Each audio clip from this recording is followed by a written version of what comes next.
আপনারা বৃন্দাবনে গিয়ে যদি গোবিন্দের বাঁশি শুনতে পান, পাবেন না জানি, আমিও পাবো না জানি, কিন্তু যদি পাই তাহলে সেটা আমার কাছে অমৃত না বিষ হবে? অমৃত হবে। তোমাদের কাছে আমাদের কাছে অমৃত। তোমরা একদিনের জন্য শুনছো তো, ওই জন্য অমৃত। অমৃত না বিষ সেটা রাধারানীকে গিয়ে জিজ্ঞেস করো। হাড়ে হাড়ে টের পাচ্ছে রাধারানী জ্বালায় জ্বালায় একেবারে জ্বলে যাচ্ছে। ওই বাঁশির টানেই তার সকল কিছু শেষ। তার জাত গেছে, তার মান গেছে, তার কুল গেছে, তার বংশ গেছে, তার সকল একুল একুল সব কুল চলে গেছে।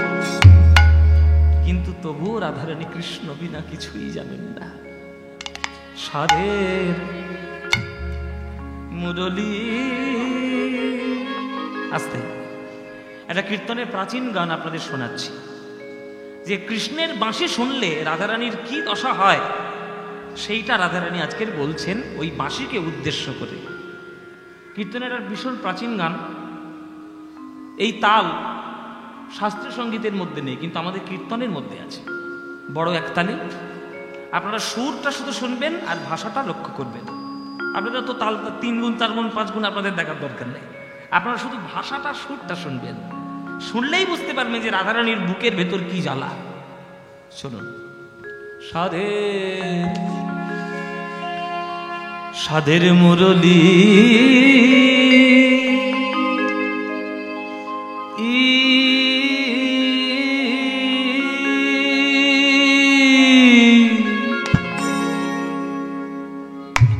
তুমি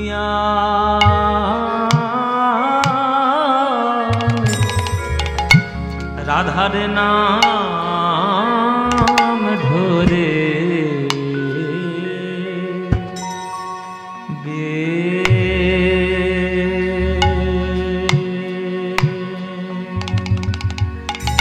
বেজনা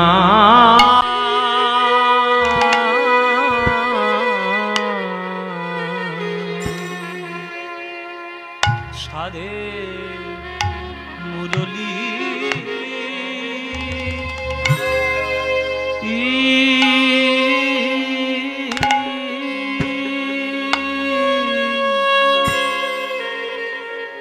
মুরলী তুমি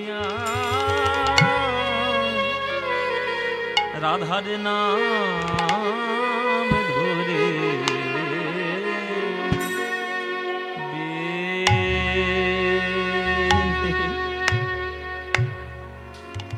বেজনা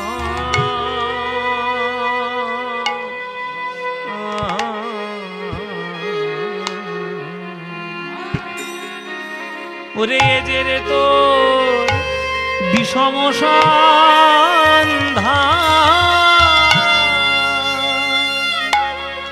তাহে অবলা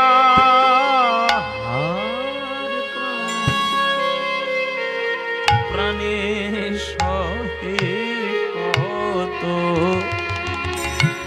যাতনা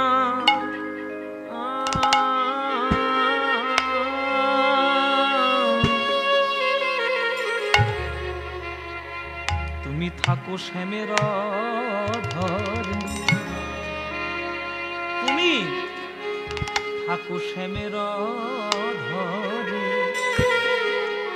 আমি থাকি কৃষ্ণবাদিনীর ঘরে। কত যাতনা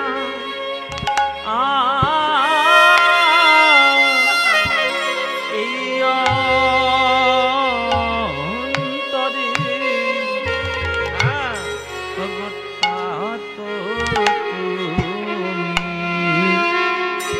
জানো না।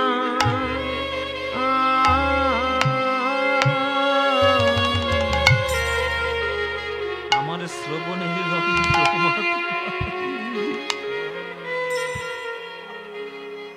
আস্তে শ্রবণের রন্ধ্র মাতাইলি আমায় আকুল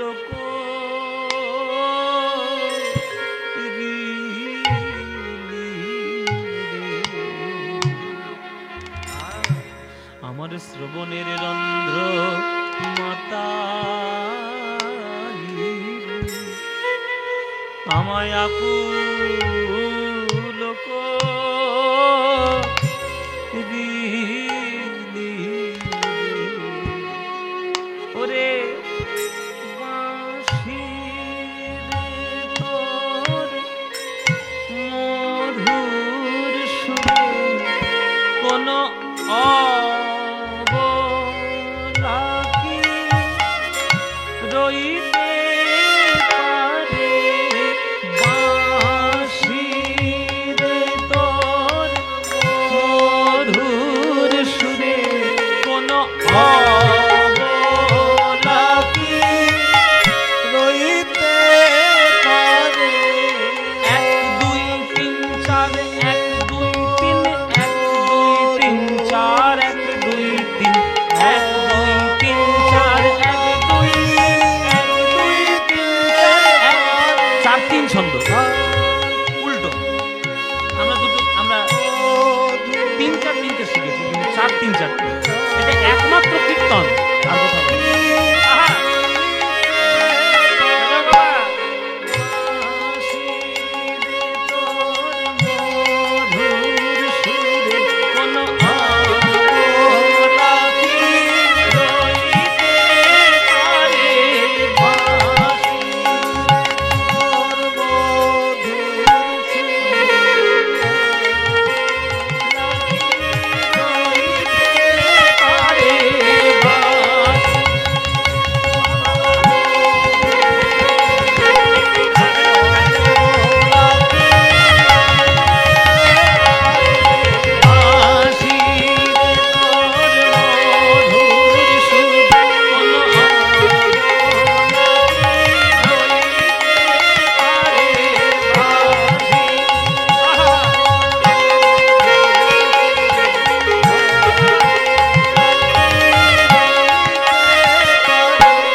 গান, হচ্ছে কীর্তন।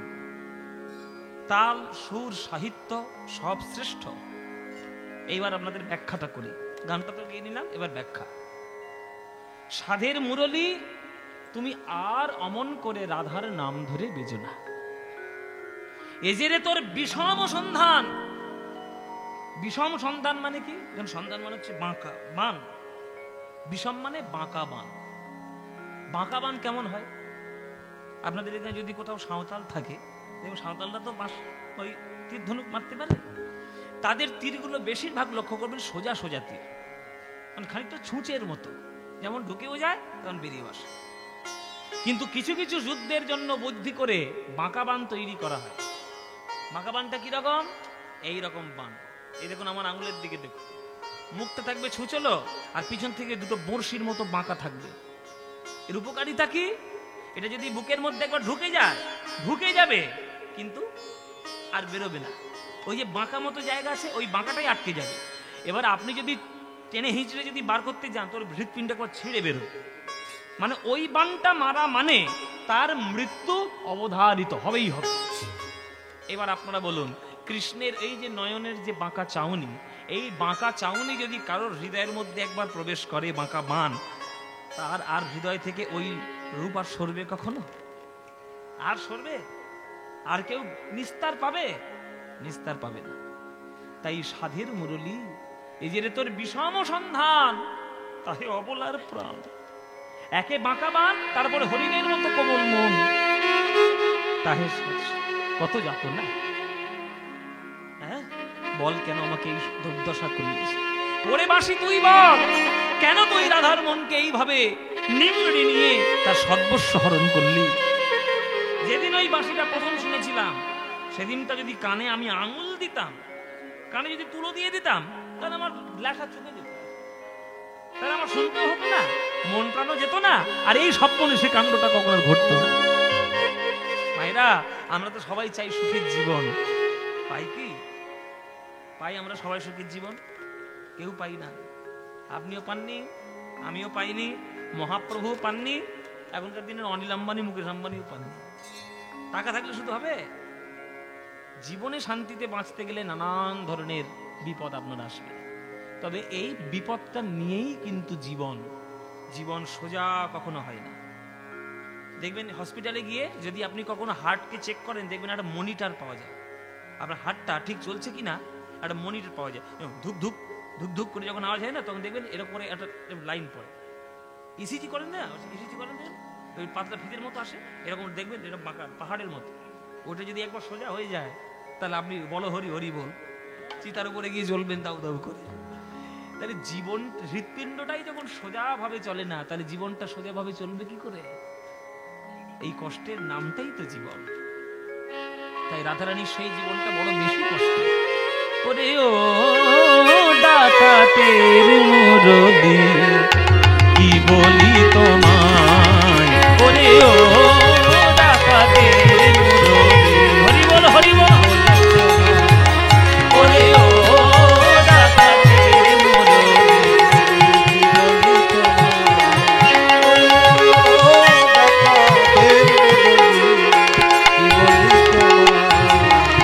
মন্ত্র শিখেছ কোথায়, মন্ত্র শিখেছ কোথায়, অবলা বশ করা মন্ত্র শিখেছ কোথায়, অবলা বশ করা মন্ত্র শিখেছ কোথায়, কি বলি তোমায়, ওরে ও ডাকাতের মুরলী, কি বলি তোমায়,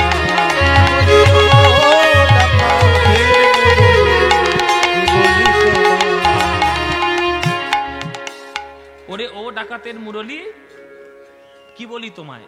বলছে ডাকাতের মুরলী। ডাকাত কাকে বলে? ডাকাত কাকে? আপনাদেরকে ডাকাত আছে? আগেকার দিনে ছিল, এখনকার দিনে কি আর আছে? নেই মানে? সব জায়গায় ডাকাত আছে। চোর আর ডাকাতের মধ্যে পার্থক্য কি বলুন দেখি? আপনারা তো গ্রামের মেয়ে, আপনারা তো, আপনাদের জানা উচিত।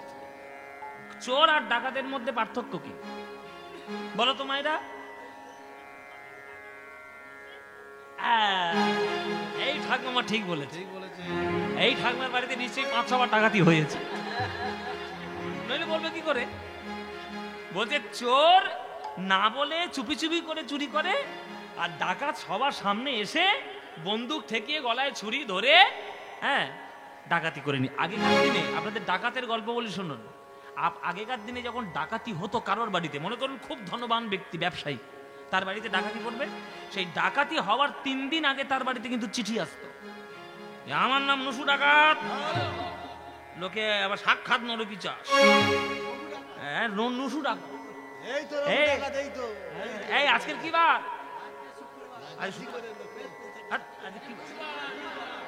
এই ঠাকুর বুধবার, আজকের বুধবার, আর বৃহস্পতি, শুক্র আর শনি, এই 3 দিন পর তোর বাড়িতে ডাকাতি ফেলবো। আমরা ডাকাতি করতে যাব রাত 12টার সময়, তোর বাড়িতে আজকে চিঠি দিলাম, তোর যদি ক্ষমতা থাকে তুই পারলে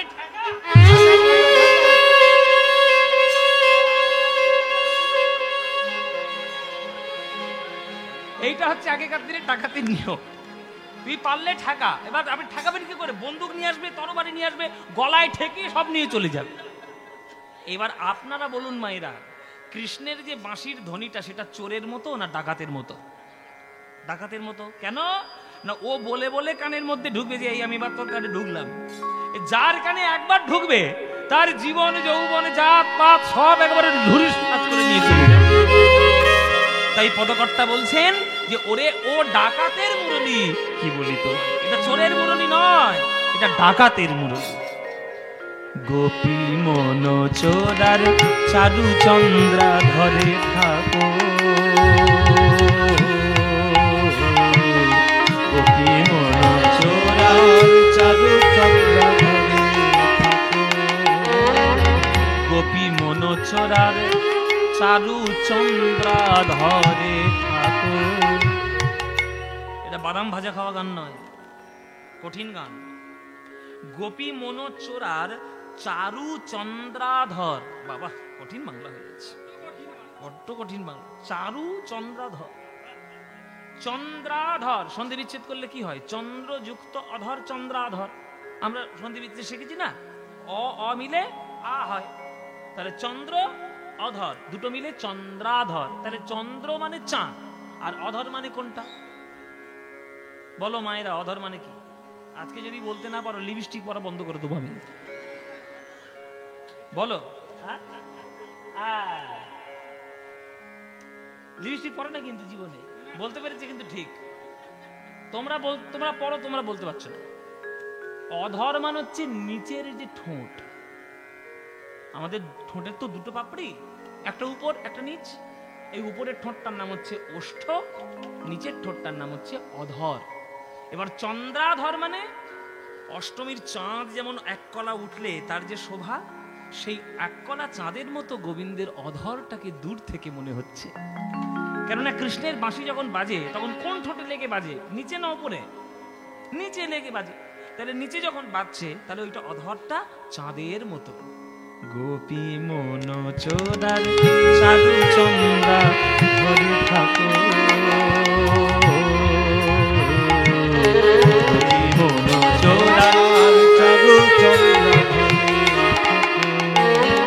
তুমি সময় অসময় জানো না বাসে, সময় অসময় জানো না বাসে, সময় অসময় জানো না বাসে, সময় অসময় জানো না। রাধার নাম ধরে কেন ডাকিছ, রাধার নাম ধরে, রাধার নাম ধরে কেন ডাকিছ, রাধার নাম ধরে কেন ডাকিছ, নাম ধরে কেন ডাকিছ, রাধার নাম ধরে কেন ডাকিছ। ঘুমন্ত বাঘিনী রে কেন জাগাইছ গো, বাঘিনী রে কেন জাগাইছ গো, ঘুমন্ত বাঘিনী রে, আহা ঘুমন্ত বাঘিনী রে কেন জাগাইছ গো, বাঘিনী রে কেন জাগাইছ গো, ঘুমন্ত বাঘিনী রে কেন জাগাইছ গো। অনেক বছর আগে, প্রায় আমি তখন অনেক ছোট, অনেক বছর আগে একটা সেই খবরে পড়েছিলাম না যে আলিপুরে সেই বাঘের গলায় মালা দিতে গিয়ে বাঘের পেটে চলে গেল একটা লোক। তা ওর কি দরকার ছিল বাঘের গলায় মালা দেওয়া? বাঘ বলেছে আমার একটু গলায় মালা দে। সে মাংস ভাত খেয়ে বেশ দুপুরে ঘুম দিচ্ছে, আর এ গিয়ে তার খোঁচা দিচ্ছে, তুই বাঘ মামা আমার হাতে একটু মালা পর।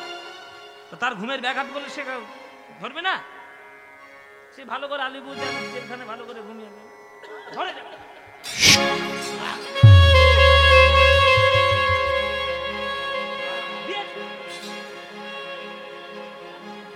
বাঘকে যেমন জাগিয়ে তুললে বাঘ ছেড়ে কথা কইবে না, এখানে রাধারানীর অনুরাগটা হচ্ছে বাঘিনীর মতো। মানে রাধারানী বলতে চাইছেন যে আমার অনুরাগ যদি একবার কৃষ্ণের প্রতি জেগে যায়, সে যতক্ষণ না কৃষ্ণের চরণ দর্শন করবে ততক্ষণ সে আর কারোর কথা শুনবে না।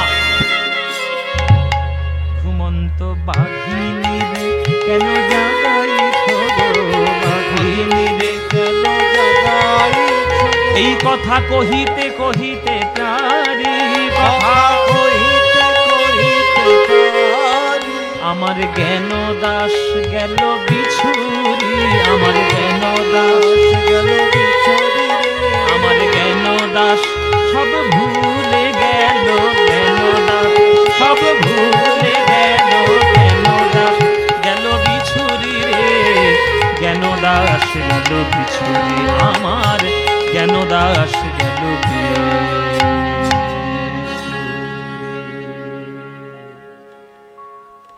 ললিতা বিশাখা বলছে ঠিক হয়েছে, একবারে এখন মোক্ষম হয়েছে, মোক্ষম হয়েছে রাধে। তোকে আমি বারবার বলিনি এই কালার বাঁশি শুনবি না? যেদিন পূর্বরাগ করলি, যেদিন পূর্বরাগ তোর মনের মধ্যে হলো, সে বারণ করেছিলাম কিনা ওই কালার দিকে চাইবি না, কালার নাম শুনবি না, আর কালার বাঁশি তো মোটেও শুনবি না। আমার কথা শুনেছিলিস? আমাদের কথা শুনেছিলিস? এখন নিজেই মরেছিস, নিজেও মরেছিস, আমাদেরকে জ্বালিয়ে জ্বালিয়ে ছাড়ছিস। রাধারানী বলছি প্রেম সমুদ্রে যখন একবার নেমে পড়েছি আর তো ফিরে আসার রাস্তা নাই, তবে জব্দ কি করে করতে হয় আজকে আমি ভালো করেই জানি। আজকে আমার গোবিন্দকে জব্দ আমি করেই ছাড়বো বলে দিলাম। ললিতা বলে তুই জব্দ করবি? বলে হ্যাঁ জব্দ করবো। নায়করা চিরকালই নায়িকাদের হাতে জব্দ, ঠিক কিনা মায়েরা? দেখেছি খুব হাসি হচ্ছে, মনের মতো কথা বলেছি না, ঠিক হাসি হচ্ছে। নায়করা চিরকাল নায়িকাদের কাছে জব্দ, তাই আজকে নায়িকা জব্দ করবে বলে যাচ্ছে।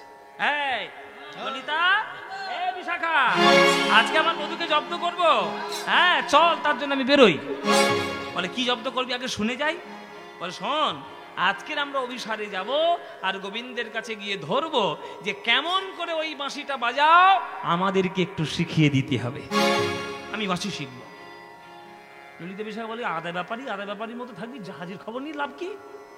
তুই বাঁশি শিখবি কেন? সে একটা রাজার ছেলে, বাঁশি বাজাতেই পারে। সে আবার গরু চড়ানো রাখাল, গরু চড়ানোর জন্য বাঁশি টাশি বাজিয়ে তার একটু একত্র করতে হয়। তুই বাঁশি বাজিয়ে কি করবি? বলে আমি বাঁশি বাজানো শিখবো। আমার নাম নিয়ে যখন তখন রাধা রাধা বলে বাঁশি বাজায়, আমার মনের কথা বোঝে না, তেমনি আমিও বাড়ি ফিরে এসে যখন তখন কৃষ্ণ কৃষ্ণ বলে বাঁশি বাজাবো, আমি বধূর কথা ভাববো না। তখন বধূ বুঝবে যে যখন তখন বাঁশি বাজানো উচিত নয়। সময়ে অসময়ে বাজায় বাঁশরি, সেই বাঁশি শুনে কি বাঁচে কি কিশোরী। এই শব্দটা আজকে করবো। বাহ, ভালোই বুদ্ধি হয়েছে, ভালো। হ্যাঁ বাহ বাহ বাহ বাহ। তাহলে চল, তাহলে চল চল চল চল, এই চল। যেই ঘরের বাইরে পা দিয়েছে অমনি ললিতা বিশাখা হাত ধরে টেনে ধরেছে। কি হলো, যেতে দিবি না? বলে তুই যাচ্ছিস, কি করে যাচ্ছিস? তুই একটা রাজার মেয়ে, বৃষভানু নন্দিনী, নায়িকার শিরোমণি, হঠাৎ করে যদি হুদম করে চলে যাস তাহলে তোর বধূ আমাদের ধরবে না? হ্যাঁ, যে আটটা সখী থাকতে না সেজে গুজে চলে এসছে, নায়িকা বলে সাজাতে হবে না? ভালো করে সেজে গুজে চল, তবে তো আমাদের মনটাও ভালো লাগবে না। হ্যাঁ বলে ঠিক আছে, কিন্তু সাজাবি সাজা, অল্পের মধ্যে ভালো করে সাজা, অল্পের মধ্যে ভালো করে সাজা। বলে এটা আবার কেমন অল্প আবার ভালো? বলে হ্যাঁ, মাঝে মাঝে ডাল ভাত খেতেও কিন্তু ভালো লাগে। সব দিন যদি আপনার বিয়ে বাড়ির মতো রান্না হয়, সব দিন খেতে পারবেন আপনি? কি গো মায়েরা, বিয়ে বাড়িতে যেমন রান্না হয় প্রত্যেক দিন আপনার সেই রকম খাওয়ানো হচ্ছে, আপনি পারবেন? জীবনে পারবেন না। 5 দিন পরেই আপনার পেট ব্যথা হয়ে আপনি হসপিটালে ভর্তি হবেন, তাই না? 2 দিন ওই রকম খাওয়ার পর দেখবেন যে 1 দিন বাবা আলু সিদ্ধ আর ডাল, আর কিচ্ছু ভালো লাগছে। তো অল্প সাজের মধ্যেও ভালো সাজ হয়। হ্যাঁ, বংশীরব পশিল রাধার চিতে না ধই রজমানে, বংশীরব পশিল চিতে না ধই রজমানে, অমনি উঠিলা রসবতী। এই তোরা কে যাবি আমার সঙ্গে ওই বিপিন বিহার রঙ্গে? কে যাবি আমার সঙ্গে বিপিন বিহার রঙ্গে? ভেটিবারে গোকুলের পতি রে, ভেটিবারে গোকুলের পতি, ভেটিবারে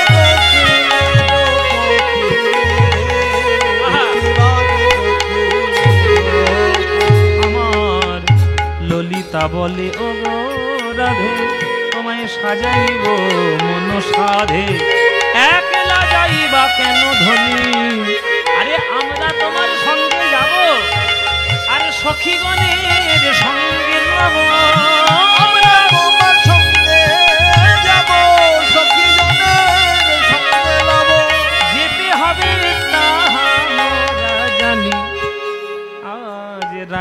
সাজাইছে ভালে লবঙ্গ মালতীর মালে রাইকে সাজাইছে ভালে লবঙ্গ মালতীর মালে চন্দনের বিন্দু দিলা ভালে ভালে মানে কি ভালে মানে কপাল চন্দনেরও বিন্দু দিলা দেখুন এবার সাজটা শুরু করেছি অল্পের মধ্যে ভালো সাজ রাইকে সাজাইছে ভালে লবঙ্গ মালতীর বাহ কি সুন্দর একটা মালা মালতী ফুলের মালা খুব সুন্দর একটা মালা পরিয়ে দিয়েছে রাধারানীর গলায় হয়ে গেল 1 নম্বর 2 নম্বর চন্দনেরও বিন্দু দিলা ভালে যেহেতু কৃষ্ণ ভক্ত কপালেতে চন্দনের ফোঁটা থাকবেই তা কপালে একটা চন্দনের ফোঁটা দিলে কিন্তু শুধু চন্দনের ফোঁটা দিলে তো হবে না রাধারানী একটা কুলের বউয়ের কপালে কি থাকবে হ্যাঁ যারা যারা ঘরের বউ হয় তাদের কপালে কি থাকে সিঁদুরের ফোঁটা সিঁদুরের ফোঁটা যদি হয় তাহলে সিঁদুরের ফোঁটা হলো চন্দনের ফোঁটা হলো গলায় একটা মালা হলো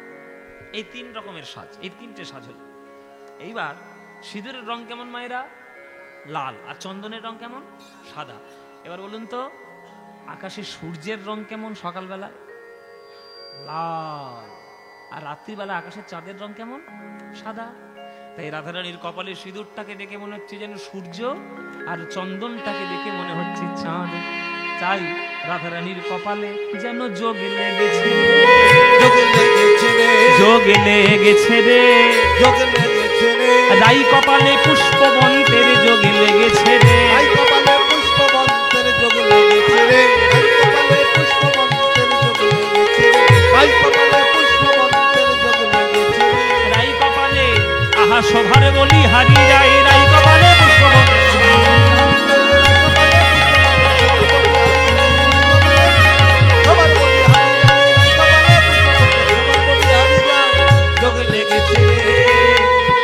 সবে নিমিক হতে দিল হেরি সবে নিমিক হতে দিল রে হেরি সবে নিমিক হতে গলায় একটা মালা কপালে একটা চন্দন আর তার উপরে একটা সিঁদুর হয়ে গেছে সাজ যা সাজ হয়ে গেছে যা সাজ হয়ে গেছে তাড়াতাড়ি যা বেশি দেরি আজকে করা যাবে না সময় নেই আজকে একেই তো ঝাপঝাপটা হয়ে একবার মাথা গুলিয়ে দিয়েছে হ্যাঁ ভালো করে যা তখন রাধারানী বলছে তোরা কম সাজাবি বলে এত এত কম আমি একটা মেয়ে আমি একটা রাধারানীর আমি একটা বৃষভানু নন্দিনী আমি একটা গয়না পরবো না মেয়েদের যতই কিছু দেওয়া হয় গয়না না দিলে হয়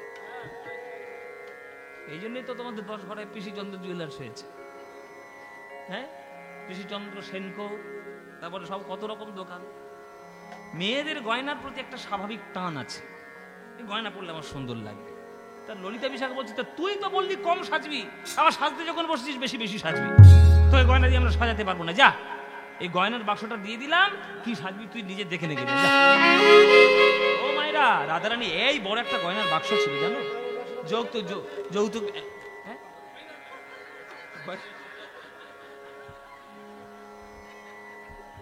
গয়নার বাক্স ও মায়েরা গয়নার বাক্স দিয়েছে এবং সেই গয়নার বাক্স থেকে খুলে রাধারানী সাজছে কিরকম সাজে দেখুন রাই ধনী ভূষণ পরে যাতে মনোহরে রাই ধনী ভূষণ পরে যাতে মনোহরের মনোহরের বুঝতে পারছেন কথাটা মনোহর মানে একদিকে কৃষ্ণ আর একদিকে মন হরণ করে এমন কিছু কিছু রাধারানী সাজছেন অল্পের মধ্যে যেটা সাজলে রাধারানী গোবিন্দের মন হরণ করতে পারবেন অনেকের ইচ্ছা আছে অনেকের অভ্যেস আছে অনেক মেয়ের অভ্যেস আছে তোমার কিছু মনে করো না অনেক মেয়ের ওপর বেশি বেশি সাজবে বাপরে বাপ সব একবারে কসমেটিক্স দোকান সব শেষ সব সাজছে আর ফেস ওয়াশ দিয়ে মুখ ধোক তারপরে গোলাপ জলের টোনিং মার তারপরে অ্যালোভেরা ময়েশ্চারাইজার নিয়ে মুখের মধ্যে তারপরে ফেয়ার লাভলি না ঝানা লাভলি তারা লাভলি তারপরে এইসব কি কি কনসিল নাকি সেইগুলো দিয়ে ভালো করে মানে এত সেজেছে সে অভ্র টভ্র মেরে টেনে সব যা করেছে চুন সুরকি মেরে মুখটার মধ্যে যা করেছে একবারে দূর থেকে পিওর ডাইনি বলে মনে হচ্ছে তুমি ডাইনি। অতিরিক্ত সাজলেই যে সুন্দর দেখতে হবে এটার কোন রকম কারণ নেই। নমো নমো নমো সুন্দরী মম জননী বঙ্গভূমি, রবীন্দ্রনাথের কবিতা পড়েছেন? নমো নমো নমো সুন্দরী মম জননী বঙ্গভূমি, গঙ্গার তীর স্নিগ্ধ সমীর জীবন জুড়ালে তুমি।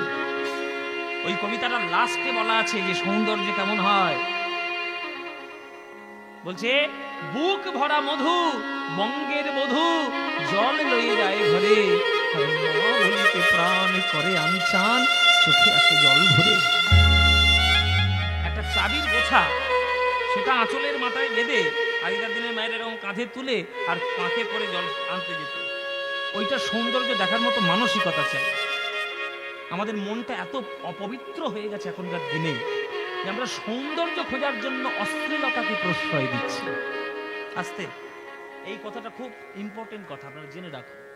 সৌন্দর্যকে প্রকাশ করার জন্য কখনো অশ্লীলতা জীবনে হয় না, সেটা সৌন্দর্য প্রকাশ হয় না। আর আমরা এখনকার দিনে যত অশ্লীলতা করছি তত আপডেট হচ্ছে, নিজে মনে মনে ভাবছি খুব আপডেট হচ্ছে, তাদের যে কত নিম্নগামী হচ্ছি নিজেরাও জানি না। আমরা ভারতীয় সমাজ, ভারতীয় আধ্যাত্মিকতা, ভারতীয় সঙ্গীত, ভারতীয় শিক্ষা চিরকাল পৃথিবীর মধ্যে শ্রেষ্ঠ ছিল, এখনো আছে আর চিরকাল থাকবে। যারা মানবে না পচো গিয়ে মরো গিয়ে, তার দেখার দরকার নেই। এমন কিছু কিছু গয়না রাধারানী পরলেন যাতে গোবিন্দের মন তিনি হরণ করতে পারেন। ওই যে আগেকার দিনের মায়েরা যে চাবির গোছাটা কাঁধে ফেলতো, ওই চাবির গোছাটাই তো গয়না, ওইটাই গয়না। সোনা দিয়ে রূপো দিয়ে গয়না হয় না কখনো, মানসিকতা আর ভাবনা চিন্তা দিয়ে গয়না হয়, ওইটাই গয়না। সেইটাই কাঁধে ফেলে মেয়েরা জল আনতে যেত। আর এমন কিছু কিছু গয়না আজকে সেইভাবে রাধারানী পড়ছেন যাতে গোবিন্দের মন হরণ করতে পারে। রাই ধ্বনি ভূষণ পরে যাতে মনোহরে ধৈর্য ধরি বাকি মানে গো, গোবিন্দ দাসেতে কায় এ তো তুলনা নাহি তো হয়। হরি বল হরি হরি বল। দাসেতে কায় তুলনা নাহি তো নামি আছে ভূমি যেন চাঁদের মালা চলেছে, এ তো বৃষভানুবালা নয় চাঁদের মালা চলেছে। তার হাতে চাঁদে পায়ে চাঁদে চাঁদের মালা চলেছে। বুঝতে হবে, শুধু গান গেয়ে গেলে হবে না। হাতে চাঁদ পায়ে চাঁদ চাঁদের মালা চলেছে। রাধারানীর যে 10টা নখ এত চকচক করছে যে চাঁদের মতো টুকরো বলে মনে হচ্ছে। আমরা নখের সৌন্দর্যের জন্য নানান রকম নেল পলিশ ঘষি, রাধারানীর প্রয়োজন ছিল না। নখটা এমন সুন্দরই দেখতে যে ওটা চাঁদের টুকরো বলে মনে হচ্ছে। তাহলে পায়ের 10টা নখ, তাহলে 10টা চাঁদ। হাতের 10টা নখ, তাহলে 10টা চাঁদ। হাতে পায়ে মিলে কত হলো? 20। আর কপালে একটা চন্দন, সেটাও চাঁদ, তাহলে 20 একে 21। তাহলে আকাশে একটা চাঁদ আছে তাতেই এত আলো, আর আকাশে যদি 21খানা চাঁদ ওঠে তখন কি বলা হবে বাবা? কি বলা হবে? তখন আর চাঁদ বলা যাবে না, তখন বলতে হবে চাঁদের মালা চলেছে। চাঁদের মালা চলেছে, চাঁদের মালা চলেছে, বৃষভানু মালা নয় চাঁদের মালা চলেছে। বৃষভানু মালা নয় চাঁদের মালা চলেছে। ও তার হাতে চাঁদে পায়ে চাঁদে, কপালে চন্দন চাঁদে, হাতে চাঁদে পায়ে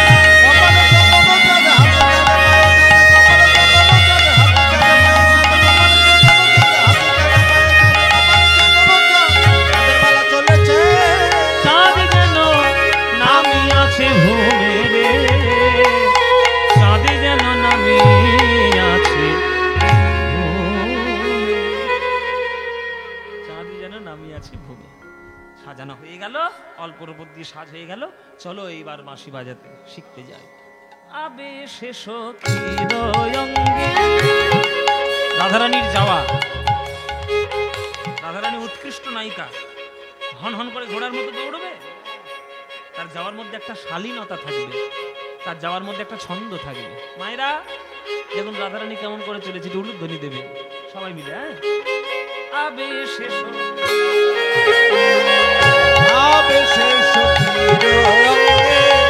অঙ্গ হেলাইয়া,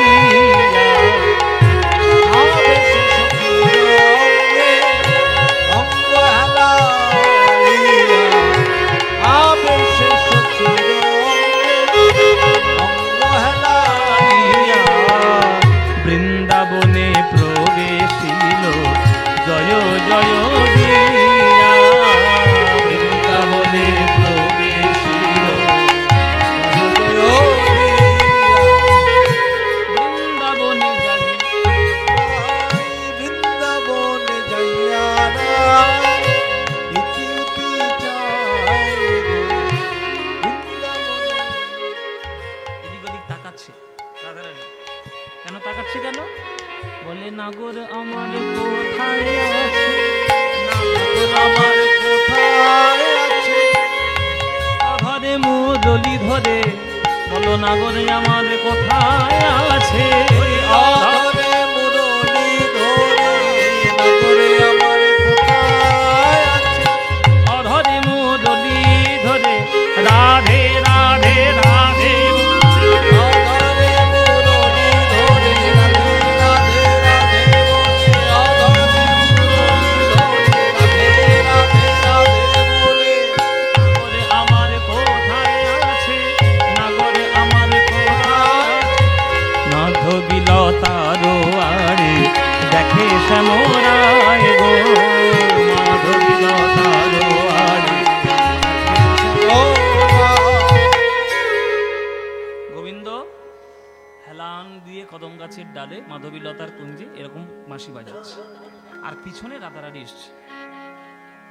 আচ্ছা, রাধারানী এসছেন, তাহলে রাধারানীকে জানানোর কর্তব্য যে আমি এসছি বধূ, তুমি আমার সঙ্গে একটু কথা বল, এটা বলার দরকার। কিন্তু যদি ধাক্কা দেয়, তাহলে যে বাঁশিটা বাজাচ্ছে সেটা তো আর বাজাতে পারবে না, সে তো ভেঙে যাবে। কেউ যদি একটা ভালো কাজ করে মন দিয়ে, আমি যদি তাকে ধাক্কা দিই, তাহলে মনের সংযোগ বিচ্ছিন্ন হলো। তাহলে গোবিন্দ মন দিয়ে বাঁশি বাজাচ্ছে, তাহলে মনোসংযোগ বিচ্ছিন্ন যে ধাক্কা দিয়ে। এখনকার দিনের নায়িকাদের মতো তো রাধারানী নন। এখনকার দিনের নায়িকারা আবার নায়ককে জব্দ করার জন্য হাতে বড় বড় নখ রেখেছে। এমন খামচানি দেবো বুঝতে পারবে।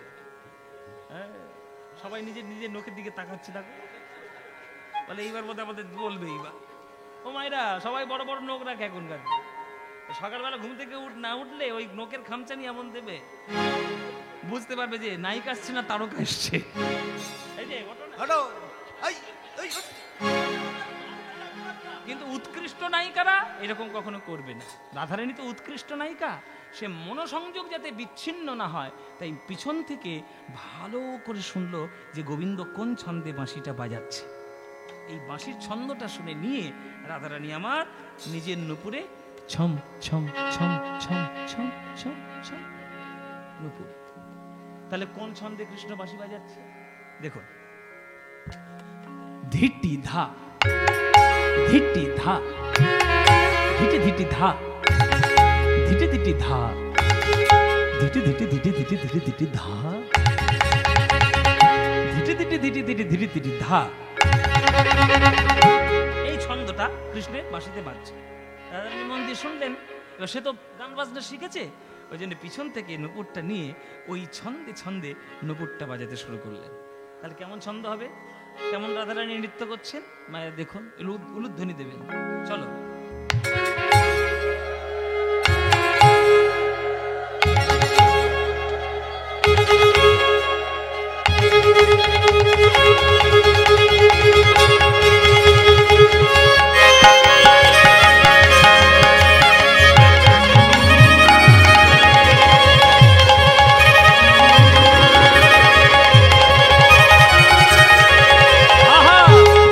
ঝনো ঝনো ঝনো পড়ে গেল সারা, ঝনো ঝনো ঝনো ঝনো পড়ে গেল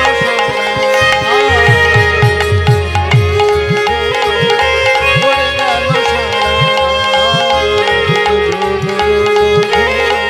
পড়ে গেল।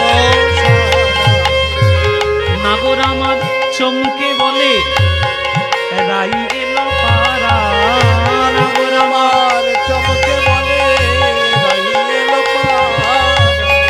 এসো এসো ভালো হলো বিনোদিনী রাধা, এসো এসো হলো বিনোদিনী রাধা। দর্শনে দূরে গেল মনসিজ বাধা, দর্শনে দূরে গেল মনসির বাধা। কৃষ্ণের মতো মন ভুলানো প্রেমের কথা সারা বিশ্বব্রহ্মাণ্ডে কোনো নায়ক পারবে? কৃষ্ণের যদি শিক্ষার কথা শুনতে চান, পড়ুন শ্রীমদ্ ভগবদ গীতা। আর কৃষ্ণের যদি মিষ্টি কথা জানতে চান, প্রেমের কথা মিষ্টি কথা যদি জানতে চান, পড়ুন জয়দেব রচিত শ্রী গীত গোবিন্দম। তাহলে বুঝতে পারবেন যে কৃষ্ণ কিরম রোমান্টিক নায়ক। আমরা এখনকার দিনে বলি না রোম্যান্টিসিজম, এই রোম্যান্টিক নায়ক কৃষ্ণ যে কিরকম হতে পারে আপনারা ভাষা শুনলেই বুঝতে পারবেন। এইবার চমকে উঠেছে কৃষ্ণ, যেই রাধারানী নুপুরটা বাজিয়েছে, চমকে উঠি বলে রাই এলো পাড়া। এবার কেমন করে মিষ্টি কথায় ভোলাতে হয় মন দেখুন, সব দেখে নাও, যারা যারা নতুন নতুন প্রেম টেম করছে বুঝতে পারবে, এগুলো কাজে লাগবে আপনার। কিরকম বলছে, তুমি আমার মন্ত্র তন্ত্র, তুমি হরি নাম গো, তুমি আমার মন্ত্র তন্ত্র, তুমি হরি নাম গো। রাধে তুমি মোর জপ তপ, তুমি মোর ধ্যান, তুমি মোর জপ তপ, তুমি মোর ধ্যান। রাধে তোমা বিনা জানি না রাধে, তোমা বিনা আমি তোমারে তরে ধেনু চড়াই, তোমা বিনা জানি না রাধে, তোমার তরে ধেনু চড়াই, তোমা বিনা জানি না রাধে। তোমারে তরে ধেনু চড়াই, রাজার নন্দন হয়ে, তোমার তরে ধেনু চড়াই, রাজার নন্দন হয়ে, জানি না রাধে, তোমা বিনা জানি না রাধে। আচ্ছা, এবার এখানে একটা, সবটাই আজকের প্রেমের কথা। নায়িকা যদি মনে করে জব্দে আমি ফেলবো, তারা নায়ককে জব্দে ফেলতে পারে। ওই যে নেচেছে ঠিক কথা, মনটা ভুলিয়েছে ঠিক কথা, কিন্তু আশার থেকে এই মুখটা গোমরা মুখ করে আর এই মাটির দিকে তাক, এই যে হুঁক করেছে একবার, কৃষ্ণ বুঝে গেছে সর্বনাশ আজকে আমার হয়েছে।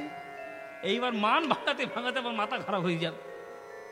এবার যারা নায়ক যারা নায়িকাকে ঘোরানোর জন্য নানান রকমের কীর্তি তারা করবে, তাই কৃষ্ণও তাই করছে। কি করছে? নিজ পিত বাস দিয়া চরণ ধুলা ঝাড়ে, নিজ পিত বাস দিয়া চরণ ধুলা ঝাড়ে, নিজ পিত বাস দিয়া চরণ ধুলা ঝাড়ে।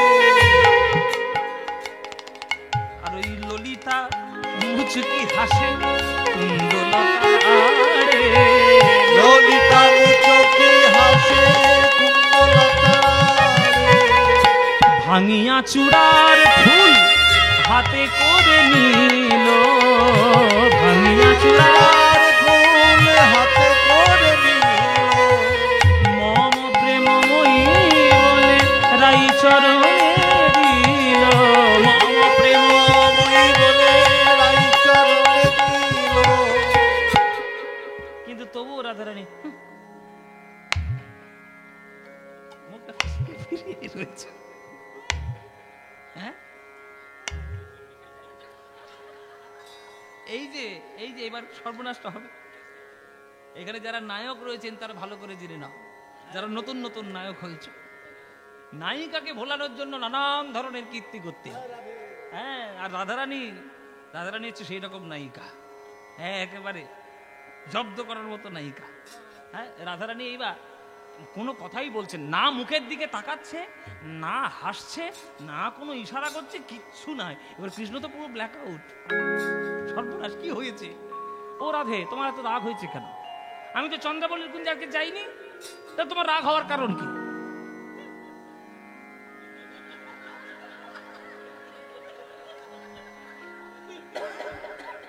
বাইরে যে হুক করেছে একবার, ব্যাস এইবার তো মুশকিল। আচ্ছা, আপনারা শুনে রাখো, এখানে যারা নতুন নতুন বিয়ে টিয়ে করেছো আর যাদের হব হব করছে, হ্যাঁ কি, আচ্ছা বেশ, না ও জানে, ও জানিয়ে দিচ্ছি আর কি, দাদা হয়ে বড় দাদা হয়ে তো গাইড করতে হবে না। আচ্ছা, যারা নতুন নতুন বিয়ে হয়েছে বা যাদের হব হব করছে তারা জেনে নাও, মাঝে মাঝে সংসারে চলতে গেলে নায়ক নায়িকাদের মধ্যে ঠোকাঠুকি একটু হয়, একটু রাগারাগি। এবার মাঝে মাঝে রাগারাগি খুব চরম লেভেলে চলে যায়, সাংঘাতিক লেভেল, মানে এমন লেভেলে চলে গেছে 7 দিন ধরে কথা নেই, 7 দিন। ওগো শুনছো, এই 1 কাপ চা ওর করে আছে, খাও কি যাও, কাছেই যাওয়া যাচ্ছে, একবার গরমে ছ্যাক করে উঠছে। হ্যাঁ, এইরকম যদি হয় তাহলে একটা উপায় আমার জানা আছে, সেইটা যদি অ্যাপ্লাই করতে পারো একবার 100% কাজ হবে। একটা উপায় আছে, হ্যাঁ একদম 100%। আরে বাবা আমিও তো ভুক্ত, আমিও তো জানি। কাজটা হচ্ছে যখন তুমি কারোর কোনো যখন তুমি কারোর কোনো নায়িকার মন ভোলাবে, তখন এমন যদি পরিস্থিতি হয় যে পায়ে না ধরলে সেই নায়িকা কথা শুনবে না, তখন এই ওষুধটা অ্যাপ্লাই করলে কাজে লাগবে। ওষুধটা কি? ওষুধটা হচ্ছে, বেশি তর্ক টর্ক করবে না, চরণটা ধরেই নেবে, বাবা পা ধরে নিবি, পা ধরে নেবে। যখন পায়ে ধরবে নায়িকার, তখন জানালার দরজাগুলো বন্ধ রাখবে। কারণ একবার যদি লোকে দেখতে পায় যে পায়ে ধরেছো, ব্যাস পরের দিন সকালে আর মুখ দেখাতে পারবে না। কিরে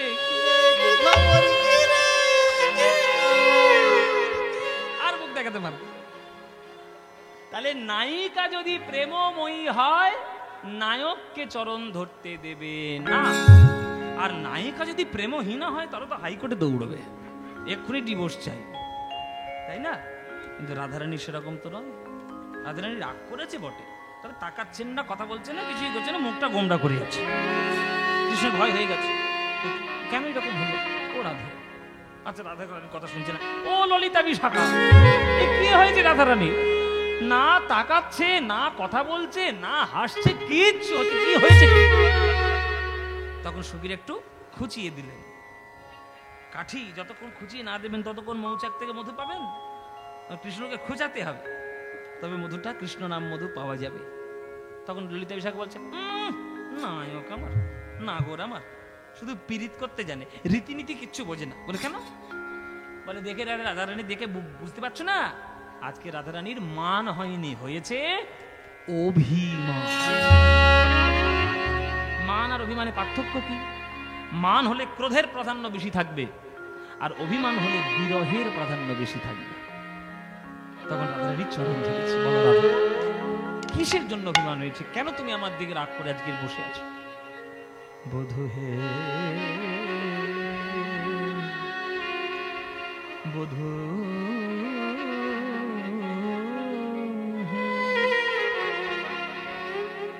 এই মধুর বৃন্দাবনে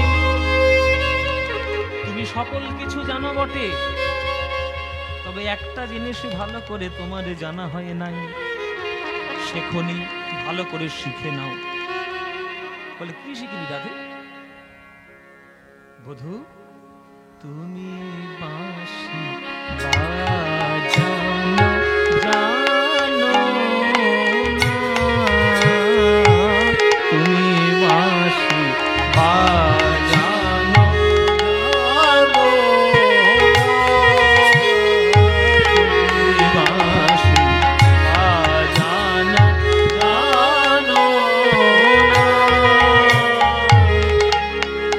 তুমি জানো না, তুমি জানো না, তুমি জানো না,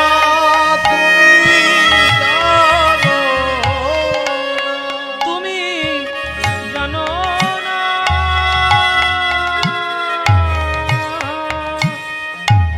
বধূ তুমি জানো না, তুমি জানো না, তুমি জানো না।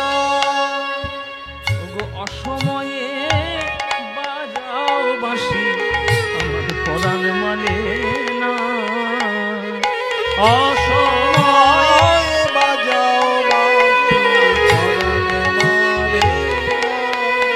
বলো বধূ, আমি যখন বৈশা থাকি ওই গুরুজনার মাঝে গো, আমি যখন সাথী গুরুজনার মাঝে, ওগো কালার বাঁশি বাজে তখন, আর আমি মরি লাজে। কালার বাঁশি বাজে আমি মরি লাগে। পার হইতে বাজাও বাঁশি,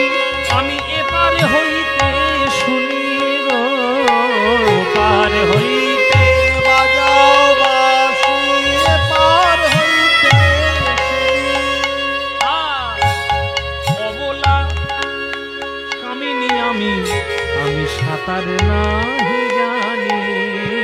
অবলা কামিনী আমি সাঁতার নাহি জানি। এসব গান হচ্ছে পদাবলী কীর্তন।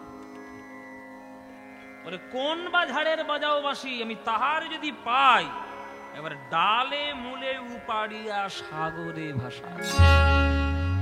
তুমি থাকো প্রেমের কুলে, আমি থাকি শ্বশুর কুলে। তোমার কুল আর আমার কুল, মাঝখানে রয়েছে একটা নদী, বিরহের নদী। সেই নদী কি বারবার পার করে আসা যায়? তোমার একটা সময় অসময় জ্ঞান নেই। আমি রান্না করতে বসেছি ঘরের, আর তুমি রাধা রাধা বলে বাঁশি বাজাচ্ছ। এবার তরকারিটা গেল পুড়ে। আমি রান্না না করতে পারি না তোমার কাছে আসতে পারি, দুই দিক আমি জ্বলে পুড়ে মরি। মনে করে ঘরের আমি কাজ করতে বসেছি, ঘরে ঝাঁট দিতে এসছি, রাধা রাধা বাঁশি বলেই খালাস। এবার না আমি ঝাঁট দিতে পারি না তোমার কাছে আসতে পারি, জটিলা কটিলা রয়েছে। বলো কি করব? এরকম কেউ করে? কেন একটা সময় নেই?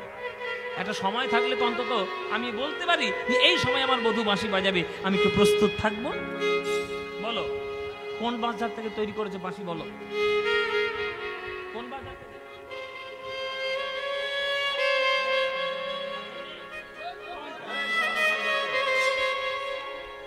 এই বাজার থেকে কি গোবিন্দের বাঁশি তৈরি হয়েছে? বলো কোন বাজারের বাজাও বাঁশি আমি তাহার যদি পাই গো। কোন বাজারের বাজাও বাঁশি তাহার যদি পাই, আমি ডালে মূলে উপাড়িয়া সাগরে ভাষায়। ডালে মূলে উপাড়িয়া সাগরে ভাষা। তাহলে আপনাদের জানার দরকার। এই যে মা ঘুম দিচ্ছ, ঠান্ডা ঠান্ডা ভালো ঘুম দিচ্ছ না? আমরা দিকে জ্বলে পুড়ে মরছি, গলা ধরি ধরি। কৃষ্ণের বাঁশি কোত্থেকে এসছে আজ ভালো করে জেনে নাও। কৃষ্ণের বাঁশির জন্ম কোথায়, এইসব তত্ত্বগুলো জানতে হবে, জানার দরকার। আমরা তো জানি না খুব বেশি। এসব গ্রন্থে বিশ্বনাথ চক্রবর্তী পাঠ সব বলে গেছে, সব লিখে গেছে। বলছে গোবিন্দের বাঁশি জন্ম কোত্থেকে হয়েছে? কৃষ্ণের বাঁশি স্বর্গে একটা বৃহস্পতি যজ্ঞ করেছিল, নিষ্কাম যজ্ঞ। দেবগুরু বৃহস্পতি স্বর্গে একটা নিষ্কাম যজ্ঞ করেছিল। সেই যজ্ঞে 25 পর্বের একটা বাঁশ জন্ম নিয়েছে। সেই 25 পর্বের বাঁশের প্রথম 9 পর্ব থেকে তৈরি হয়েছিল ভগবান শ্রী বিষ্ণুর ধনুক, যার নাম সারং ধনুক। 7 পর্ব থেকে তৈরি হলো শিবের ধনুক, যার নাম কামুক ধনুক। 5 পর্ব থেকে তৈরি হলো রামের ধনুক, যার নাম কোদণ্ড। আর 3 পর্ব থেকে তৈরি হলো আমাদের অর্জুনের ধনুক, যার নাম গান্ডীব। তাহলে 9, 7, 5, 3 এই যোগ করলে কত হয়? 9, 7 এই যোগ করলে কত হবে? 9, 7, 5, 3। হ্যাঁ কে কি যেন এটা বললে যেন কত রে বাবা? 24। হ্যাঁ ঠিক বলেছে, বাহ অঙ্কে বেশ পাকা আছে। তাহলে 25 পর্ব থেকে 24 চলে গেল, বাকি থাকলো কত? 1 পর্ব। ওই 1 পর্বকে 3টে টুকরো করে গোবিন্দের জন্য 3টে বাঁশি দেওয়া হলো। 1 পর্বকে 3টে টুকরো করে 3টে বাঁশি হলো। কি কি? একটা বেনু, একটা বংশী, একটা মুরলী। তাহলে বেনু কাকে বলে? বংশী কাকে বলে? মুরলী কাকে বলে? বেনু কাকে বলে? যে বাঁশিটা 12 আঙুল লম্বা, 6টা ছিদ্রযুক্ত, তাকে বলা হয় বেনু। যে বাঁশিটা 17 আঙুল লম্বা, 8টি ছিদ্রযুক্ত, তাকে বলে বংশী, যেটা আজকে শিখতে এসছে রাধারানী। আর যে বাঁশিটা 2 হাত লম্বা, মাত্র 4টি ছিদ্রযুক্ত, তাকে বলে মুরলী। একমাত্র সেটা রাসলীলায় বেজেছিল। এই হচ্ছে বাঁশির ইতিহাস। তা রাধারানী তত জানেন না। রাধারানী বলছে কোন বাজার থেকে তৈরি করেছে তুমি বলো, তাহলে আমি সাগরে ভাসিয়ে দেবো। হ্যাঁ, কোন বাজারের বাজাও বাঁশি তাহার যদি পাই গো। কোন বাজারের বাজাও বাঁশি তাহার যদি পাই, ওই ডালে মূলে উপাড়িয়া সাগরে ভাষায়। ডালে মূলে উপাড়িয়া সাগরে ভাষা। এই গানটা কার লেখা? এই গানটা কার লেখা জানেন? মুসলমানের লেখা। একটা মুসলমান, নজরুল ইসলাম। সব নজরুল ইসলামের কপিরাইট নেই। এই গানটা যিনি লিখেছেন তিনি একবার চেষ্টা করেছিলেন নবদ্বীপে কীর্তন বন্ধ করে দেবো, খোলটল ভেঙে দিয়ে একাকার। তার বাড়িতে গিয়ে মহাপ্রভু হামলা করলেন, বোমা বারুদ নিয়ে নয়, হরিনামের হামলা করলেন। হরিনাম করে তার বাড়িটা ঘেরাও করে তাকে বোঝালেন, হরিনামের মাহাত্ম্য বোঝালেন, বুঝিয়ে তাকে এমন ভক্ত করলেন, সেই লোকটা বলে উঠল যে আমি তো আর হরিনাম জীবনে ছাড়বই না, আমার বংশে জন্ম নিয়ে যারা হরিনাম গ্রহণ করবে না তাদেরকে আমি তেজ্য পুত্র ঘোষণা করব। তার মরণের পর তার সমাধির মাথার উপর মহাপ্রভু একটা চাঁপা গাছের ডাল পুঁতে দিলেন। আজ পর্যন্ত সেই চাঁপা গাছে ফুল হয়, আর সমাধির উপর একটা করে পড়ে চাঁপা ফুল। বলো তার নাম কি? বলে এবার। চাঁদ কাজী মলয় চাঁদ কাজী সাহেব। তাই চাঁদ কাজী বলে আমি বাঁশি শুনে ঘুরি, ও চাঁদ কাজী বলে আমি বাঁশি শুনে ঘুরি। আমি জিমুনায় আমি নাদি ঠিলে হরি, জিমুনায় আমি নাদি ঠিলে হরি।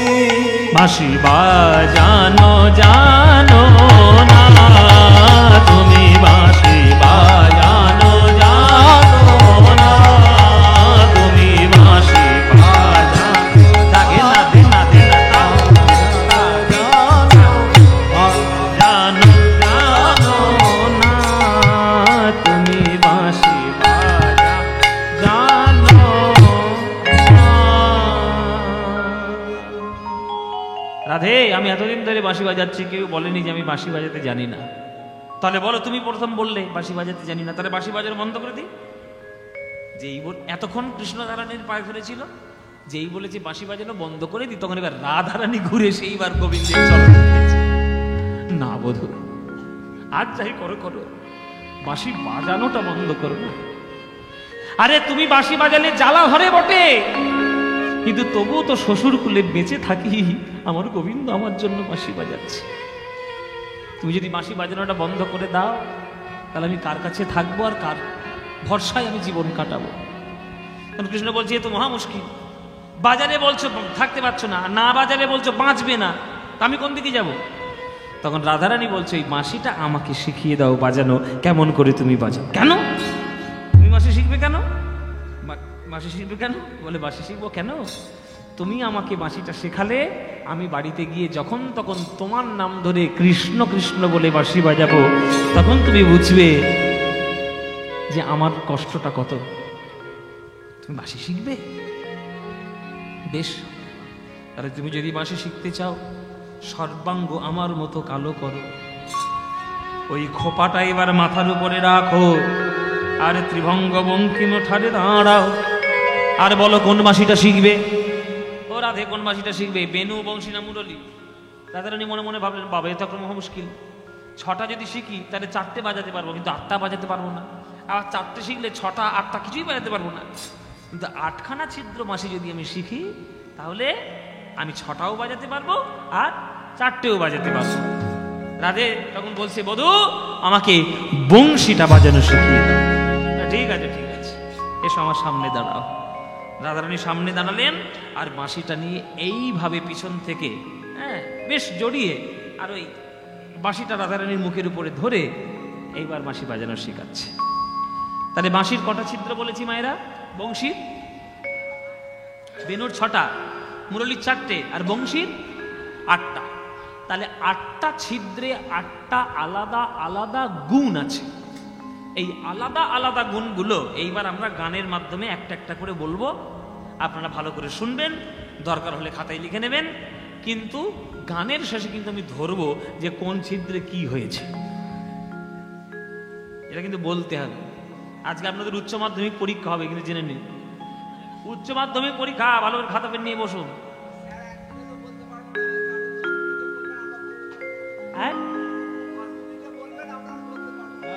না না বলতে পারবে বাবা, সব জায়গায় বলতে তোমরা বলতে পারবে না? বাবা, সব ঠিক বলতে পারবে। আরে মিহিদানা খাওয়া লোক, সব বর্ধমানের লোক নাকি হুগলির লোক? এই হুগলি না বর্ধমান কিছুই বুঝি না, এমন একটা জায়গায় গান বর্ধমান। তারপর যারা লোক আছে বেশিরভাগ তো হুগলি। এই যে আমার সামনে বসে আছে হুগলি, হ্যাঁ এসব হুগলি। তাহলে হ্যাঁ বাবা, একদম বর্ডারে দাঁড়িয়ে। তো চলো, আপনারা পারবেন না মানে ঠিক পারবেন। চলুন শুনে নিন, একটা একটা করে শুনুন, আমি শেষে ধরব। আগে গানটা গেয়ে নি। রাধারে লইয়া শ্যাম, রাধারে লইয়া শ্যাম, মুরলি শিখায়। এখানে একটা বিতর্ক আছে যে বাবা তুমি বললে বংশী শিক্ষা বা বলছো মুরলী, এখানে কিন্তু ভাবের দৃষ্টিতে মুরলী আর বংশী একই। আপনারা যেন এটা জেনে তর্ক শুরু করবেন না যে মুরলী তো 4টে ছিদ্রে। এখানে ভাবের দৃষ্টিতে পদকর্তা লিখেছেন মুরলী, কিন্তু সবে এটা বংশী, নামটা বংশী।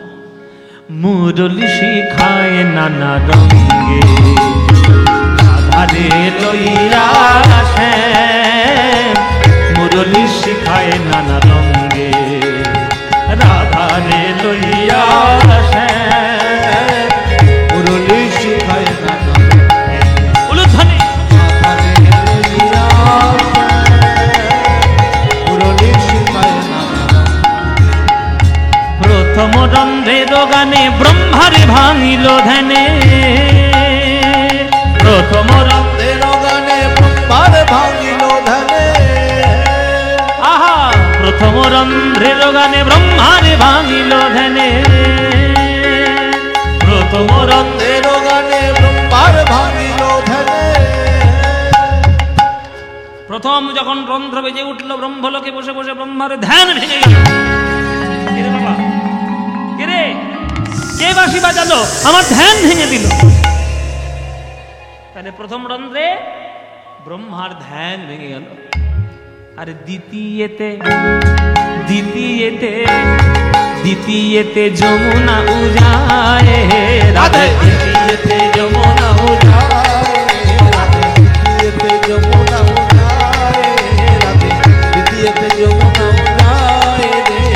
মুরলী শিখায় নানা রঙে, রাধারে লইয়া শ্যাম, মুরলী শিখায় নানা রঙে, রাধারে লইয়া শ্যাম, মুরলী শিখায় নানা রঙে।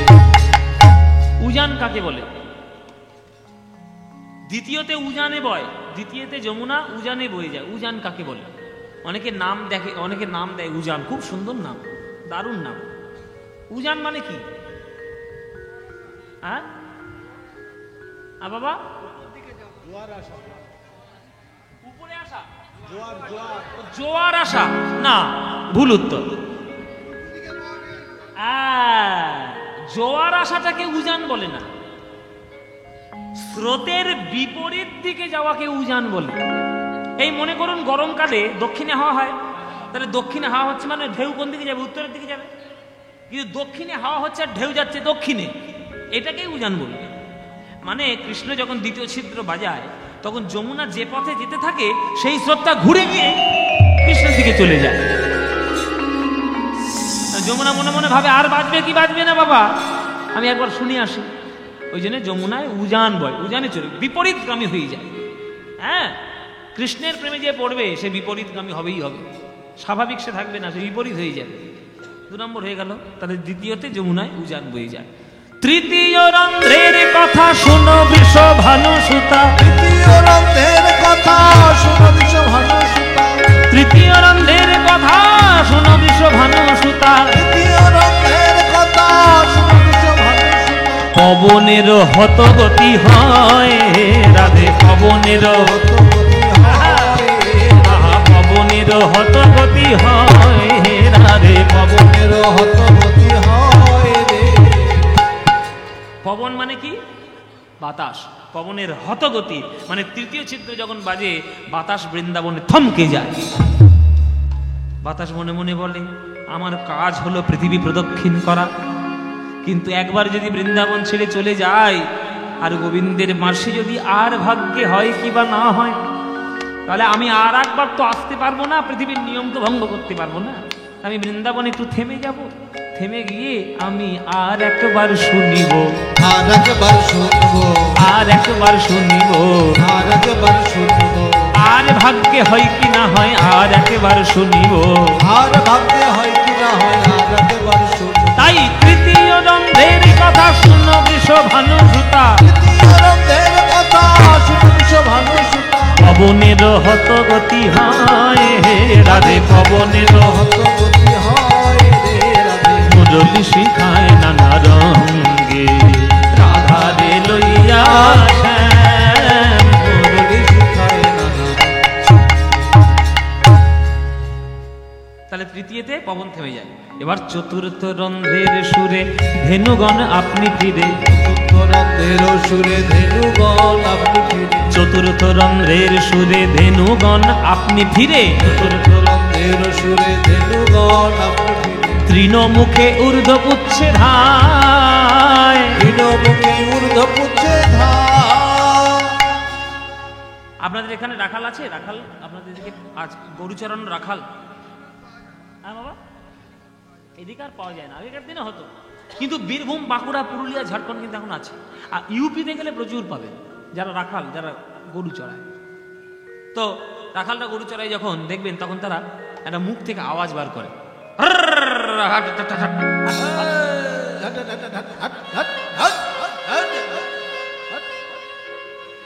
গরু তাড়ানো, হ্যাঁ ওই খানিকটা এরকম। গরু তারাই যখন, তখন রাখালরা মুখে একটা আবা আবা ধ্বনি করে, দেখবেন এটা করে। কিন্তু গোবিন্দ যখন চতুর্থ ছিদ্র বাজায়, না তার আবা আবা ধ্বনি দিতে হয়, না তার পাঁচনি লাঠি নিতে হয়, না তার হাট হাট করতে হয়। ওই চতুর্থ ছিদ্রটা যেই বাজাবে, অমনি গরুগুলো সব ছুটে আসবে, আলাদা করে লাঠি চালানোর দরকার হয় না। তাই চতুর্থ রন্ধ্রের সুরে ধেনুগণ সে আপনি ফিরে, তৃণ মুখে ঊর্ধ্ব পুচ্ছে ধায়। আর পঞ্চম রন্ধ্রের গানে গোপী তার বিধে প্রাণে, আর আলু থালু পাগলিনী ধায়,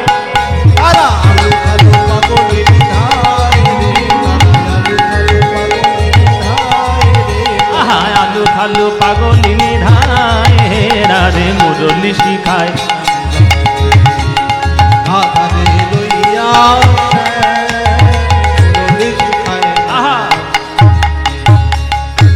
সকল বৃন্দাবনের ব্রজগোপীগণ এই পঞ্চম রন্ধ্রের মানে পঞ্চম ছিদ্রের সুরে সব পাগলিনীর মতো ছুটে গিয়ে চলে যায় গোবিন্দ চরণে।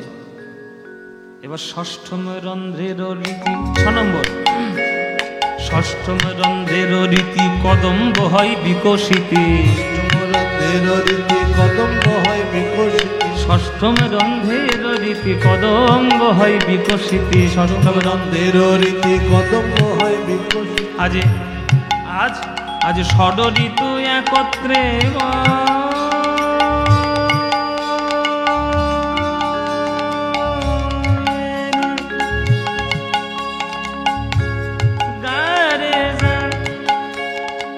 నిద నిద మద మగ మగ గగ మద మద మని నిద నిద మగ మస నిద దని మగ మస నిద గమ గగ నిద నిద నిద మగ మద దని మగ మద ని నిద మగ మద ని నిద మగ మద ని నిద ঋতু একত্রে మగ మద మగ రే స నిద గమ గమ గ రే స सुखद बसंत चला आता है, बसंत राग, राग बसंत, सुखद बसंत चला आता है, मगर धनि ग ग मद मम धने रे।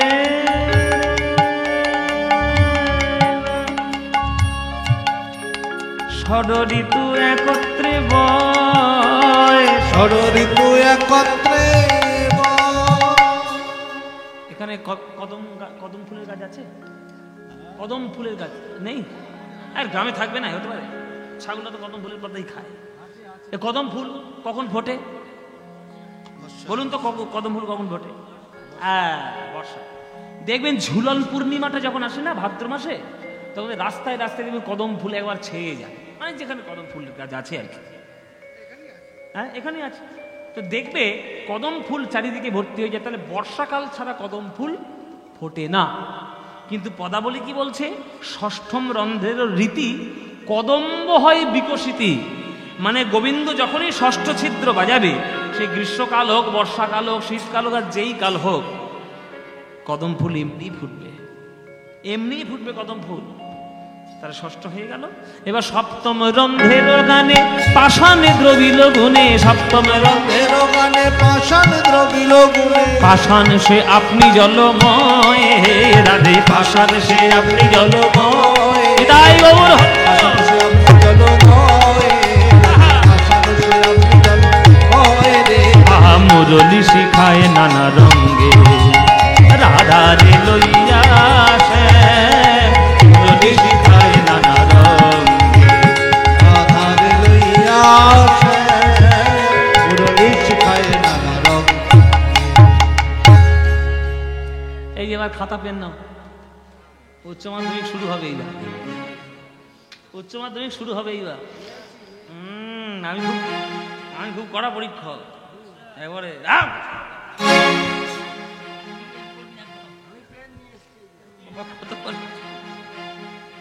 ও মায়েরা, এবার প্রথম থেকে উত্তর দাও, বলো প্রথম ছিদ্র কি হয়?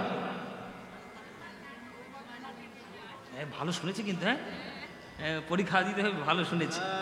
আচ্ছা, ব্রহ্মার ধ্যান ভেঙে যায়, খুব ভালো। আচ্ছা, দ্বিতীয়তে যমুনায় উজান, বাহ বাহ, একবার 10। আচ্ছা, এবার এবার তৃতীয় ছিদ্রে কি হয়?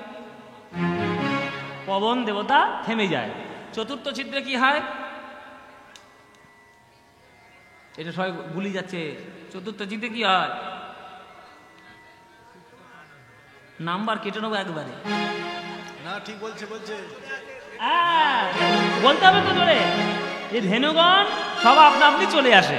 আচ্ছা, পঞ্চম ছিদ্রে কি হয়? এই তো মা ঠিক বলেছে, সখীরা গোপীরা পাগলিনী। আচ্ছা, এবার ষষ্ঠ ছিদ্রে কি হয়? কদম ফুল ওঠে। আচ্ছা, এবার সপ্তম ছিদ্রে কি হয়? পাষাণ গলে জল হয়ে যায়। না, খারাপ উত্তর দেয়নি। হ্যাঁ, কত দেবো? মাস্টারে কখন 100 দেয়? কিছু নাম্বার কাটবেই, ওই 89 দিই, 89। তাহলে সবগুলো হয়ে গেল তো মায়েরা? হ্যাঁ, বাকি আবার কোনটা বাকি? ও, অষ্টম ছিদ্র বাকি না? এই রে, মাস্টারের গুলিয়ে গেছে। ওটা আবার শুনবে? ওটা থাক, ওটা না না না, ওটা থাক, ওটা বাড়ি যাও, বাড়ি যাও। হ্যাঁ, কে ওটা? আমাকে বাইরে জামাইবাবু থেকে ডাকবে। এই যে মশাই, এই যে ডান দিকে বাজাচ্ছে, দেখছেন তো? আপনাদের এতদিন জ্বালিয়ে এসছে। আচ্ছা, এবার কথা হচ্ছে, তাহলে 8 নম্বরটা বলবো? বলতে ইচ্ছে নেই মায়েরা, ভালো লাগছে না তো, তোমাদের পেটে কথা থাকে না। আজকে রাত্রিরে বলে দেবো, কালকে সবাই একেবারে হ্যাঁ রুটি রুটি বেড়াবে। বলবে বলবে বলবে। আচ্ছা, তাহলে আসলে আমি অষ্টম ছিদ্রটা আমি শেখাতে চাইছি না, এই কারণে এইটা শেখালে এইটাই তোমার লাস্ট বিদ্যে। তো এইটা যদি শিখিয়ে দিই, আর এইটাই শিখে তুমি যদি গুরুমারা বিদ্যে ধরো, গুরুমারা বিদ্যে, এই যে আছে আছে, এই যে এখানে যারা টিউশন পড়ায়, যারা মাস্টার মশাই, আপনারা যারা এই যে মাস্টারের সামনে বসে আছে, মাস্টার মশাই, শিষ্যকে কোনোদিন সব কিছু শেখাবেন না। শিষ্যকে সব কিছু শেখালেই গুরু মারা বিদ্যে ধরবে। কিরকম শোনে নিন। একটা 60 বছরের বুড়ো, সে ছিল কুস্তিগির।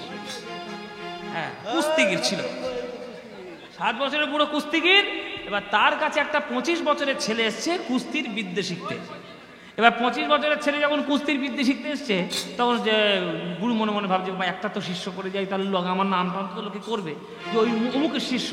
এবার গুরুদের কাছে এসে চরণ ধরে বেশ পায়ে তেল টেল দিয়ে, গুরুদেব গুরুদেব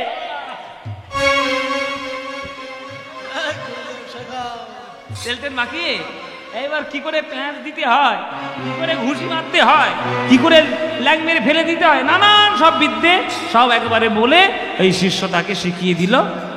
এবার শিষ্য যখন শিখিয়ে দিল, শিষ্যকে যখন শিখিয়ে দিল, তখন গুরু তখন মনে বলছে বাহ, আর ভালো শিষ্য পেয়েছি, আমার নামটা রক্ষা করবে। বাবা তুই আমার 1 নম্বর শিষ্য, তুই আমার 1 নম্বর শিষ্য, আমি যতদিন বেঁচে থাকবো তোকে আশীর্বাদ করে যাবো। এবার শিষ্যটা তো চালাকি চতুর। হ্যাঁ, গুরুদেব তাহলে সব শিখিয়েছেন? বলে হ্যাঁ সব শিখিয়েছি। তাহলে একটাও বাকি নাই? বলে না বাকি নাই। আচ্ছা ঠিক আছে, তাহলে বাড়ি যাই বলে যাও। পরের দিন 10 ঘড়ায় বাজার করতে গেছে গুরুদেব, 10 ঘড়ায় সামনে 10 ঘড়া বাজার করতে গেছে, দেখছে কি বাজারে একটা বড় পোস্টার পড়েছে, মানে ওই শিষ্যটাই ফেলেছে আর কি পোস্টারটা, অমুক দিনে অমুক সময় অমুক তারিখে অমুক জায়গায় আমার সঙ্গে আমার গুরুর কুস্তির লড়াই হবে। এটা কিরকম হলো? আমার কাছ থেকে বিদ্যে শিখে নিয়ে গিয়ে আমার সঙ্গেই কুস্তি করবে, আর অন্য লোকে গিয়ে মেরে মুখ ভেঙে দে না, আমার কি দরকার? আমি একটা বুড়ো মানুষ, 60 বছরের বুড়ো, এক ঘুষিতে আমার দাঁত সব কি হবে? তোর বাজার করবো না বলে থলি টলি সব ছুঁড়ে ফেলে দিয়ে বাড়িতে এসে গজ গজ গজ গজ গজ গজ করছে। বউ বলছে হ্যাঁ কি হয়েছে নাকি? বলে এই জন্য আমি কাউকে শেখাতে চাই না। একদিন এই একটা শিষ্য এলো, পায়ে তেল দিয়ে সব বিদ্যে শিখে নিয়ে গেল, আর আমার সঙ্গে কুস্তি করবে বলে গিয়ে সে একটা বাজারে পোস্টার ফেলেছে। তখন বউ বলছে বুড়ো ভাম কোথায়, হ্যাঁ এতদিন হাত পা চালাতে শিখেছে, মাথা চালাতে কিচ্ছু শেখেনি। বলে মানে? বলে তুমি অবশ্যই করে তুমি ওদিন কুস্তি লড়তে যাবে। বলে হ্যাঁ, স্বামী যাতে তাড়াতাড়ি জমের ঘরে যায় সেই ব্যবস্থা করছে। না কথা শোনো, এই কথা শোনো না, বলে কথা শোনো, যখন তুমি কুস্তি লড়তে যাবে, ও মায়েরা ভালো করে শুনে নি, যখন তুমি কুস্তি লড়তে যাবে কোমরে করে একটা চামচ গুজে নিয়ে যাবে।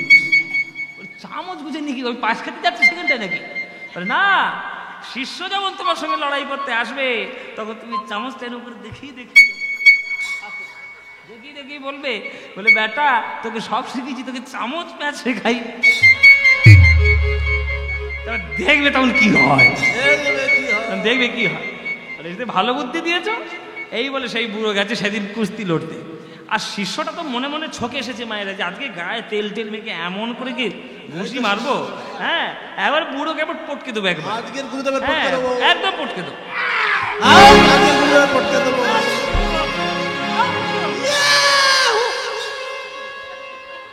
ওরে বাবা, এবার সেই লাফালাফি করে আসছে, আর গুরুদেব এই বইয়ের যুক্তি মতো ও মায়ের কোমর থেকে সেই চামচ,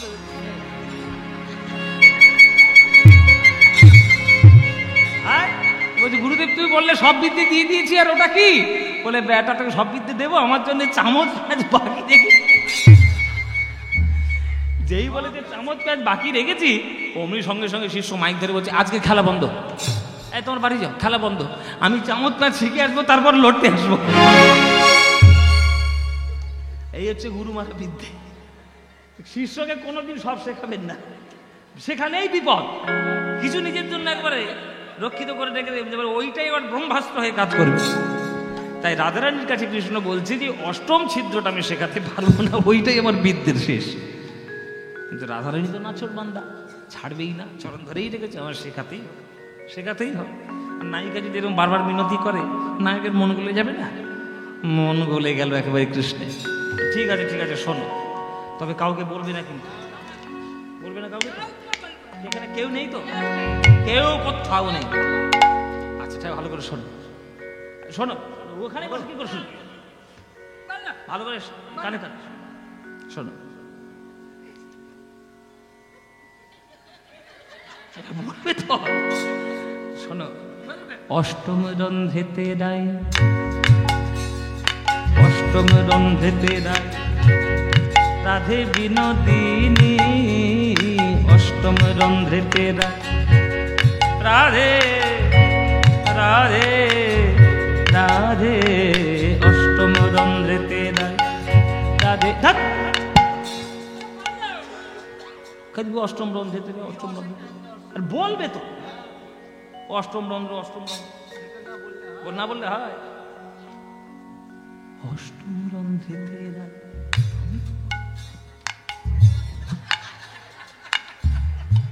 কি শুনতে পেয়েছো তো? এটা আবার বলা হলো, কান থেকে কিছু এলোই না, বাতাসে উড়ে চলে গেল। অষ্টম রন্ধ্রেতে রাই আমি তোমার নাম গাই, অষ্টম রন্ধ্রেতে রাই, উলুধ্বনি মায়েরা, আহা, অষ্টম রন্ধ্রেতে রাই আমি তোমার নাম গাই, অষ্টম রন্ধ্রেতে রাই আমি তোমার নাম গাই।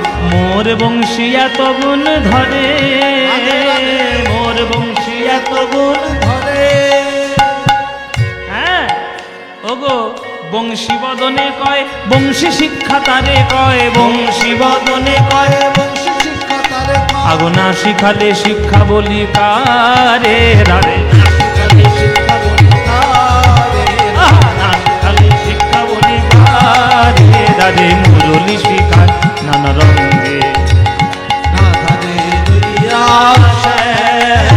মুরলি শিখায় নানা রঙে, রাধা রে লইয়া মুরলি শিখায় নানা রঙে।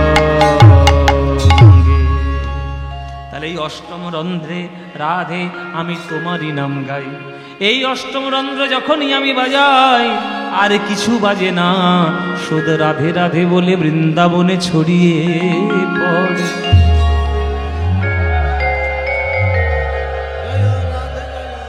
এই অষ্টম রন্ধ্রেই আমার বাঁশির থেকে তোমার নাম ঝরে পড়ে।